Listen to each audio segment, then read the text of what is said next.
The Marble Emperor.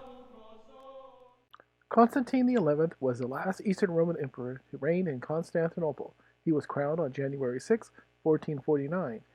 He inherited the throne after the death of his brother, John VIII, who died childless. Constantine had three major problems he inherited when he was crowned emperor of the Eastern Roman Empire: a sliver of a territory, he had no offspring, he was married twice but his wives died when he was a young man, and no children would lead to a succession crisis, and the rise of Ottoman Sultan Mehmed II, who vowed to take Constantinople from the Eastern Romans. Fearing that his tiny empire was living on borrowed time, Constantine tried to find allies in Christian Europe who would help him militarily or financially like his brother and father before him. But many of the leaders had their own battles among themselves and were too busy to send more than a token of aid.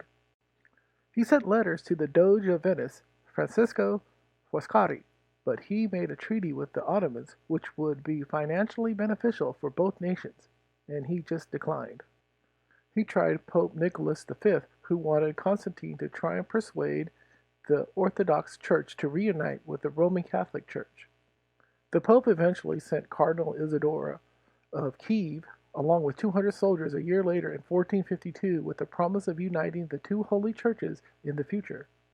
When the Ottoman Sultan Muhammad II died in 451, the West seemed to have a lackadaisical attitude towards helping out the Eastern Roman Empire because they felt his young son Mehmed wasn't as big of a threat to them as his father. The Eastern Romans were babysitting Prince Orhan, the great-grandson of Bayezid I, and the Ottomans would send them money to care for him. But when Mehmed came into power, Constantine sent letters to him to try and strong-arm him into paying them more money or they would release him. Mehmed's reply was, "You stupid Greeks, I had enough of your devious ways. The late Sultan was lenient and conscientious friend to you, and the present Sultan is not of the same mind.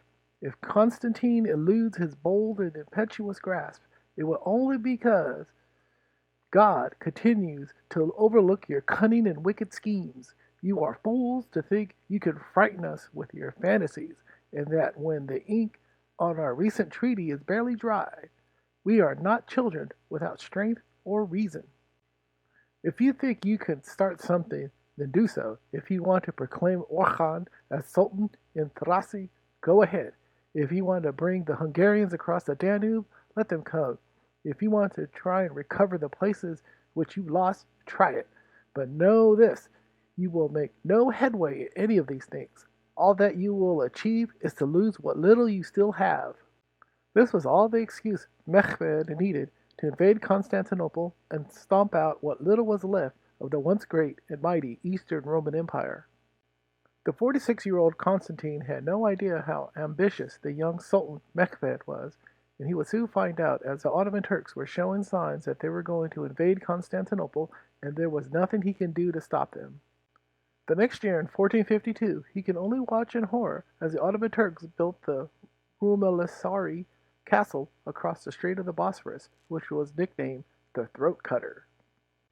In order to build the fortress, he massacred the Greeks living in the area when they refused to leave. He also had nearby farms razed, and the inhabitants were killed by soldiers. Constantine felt that this was an act of war and declared it upon the Ottoman Turks. He rounded up all the Turks living inside the city of Constantinople and had them executed when the Ottomans captured several Italian ships and killed all the sailors on board. He ordered the decaying walls of Constantinople to be rebuilt, stocked up on supplies, to be well prepared for a potential invasion and siege from the Turks. Constantine sent out letters and envoys appealing for help from Western Europe, but got little or no response. The emperor's brothers, Thomas and Demetrios, in the province of Morea, couldn't send any help because they were surrounded by the Ottoman Turks as well. On April 6, 1453, Mehmed II led an army of over 130,000 soldiers to begin their month-and-a-half-long siege of Constantinople.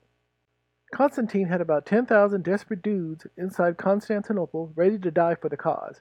Outnumbered 10 to 1, the outlook for the defenders looked mighty grim. For the next 6 weeks, the wary and tired defenders fought back Waves of Turkish soldiers who stormed the ancient walls of Constantinople. They constantly attacked, day and night. The Ottoman Turks battered the walls with their 70 cannons, including a giant supergun which turned the walls into powder, but it was shoddily constructed and could only be fired 6 times a day before it exploded.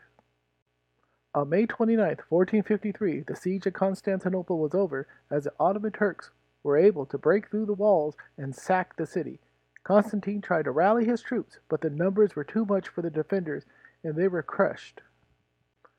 Fearing all was lost and not wanting to be a prisoner for Mehmet, Constantine led a suicide charge on his horse against the Ottoman Turkish soldiers and disappeared into the thick of battle. According to several eyewitnesses, Constantine's final words were, "The city has fallen, yet I'm alive." His body was never found, but according to Ottoman historians, his head was cut off from his corpse's body, which was identified by his purple boots, and it was presented to Mehmed as a gift. In death, he earned the moniker the Marble Emperor because many believe that Constantine didn't die and was turned into a slab of marble by an angel moments before his death and was hidden in a secret cave underneath the Golden Gate of Constantinople. The Turks later walled up the Golden Gate as a precaution if Constantine somehow managed to ever be resurrected by supernatural means. Thanks for watching another episode of the Byzantine history of the Eastern Roman Empire. My name is Joseph Ulivas, your illustrious narrator, and I bid you adieu.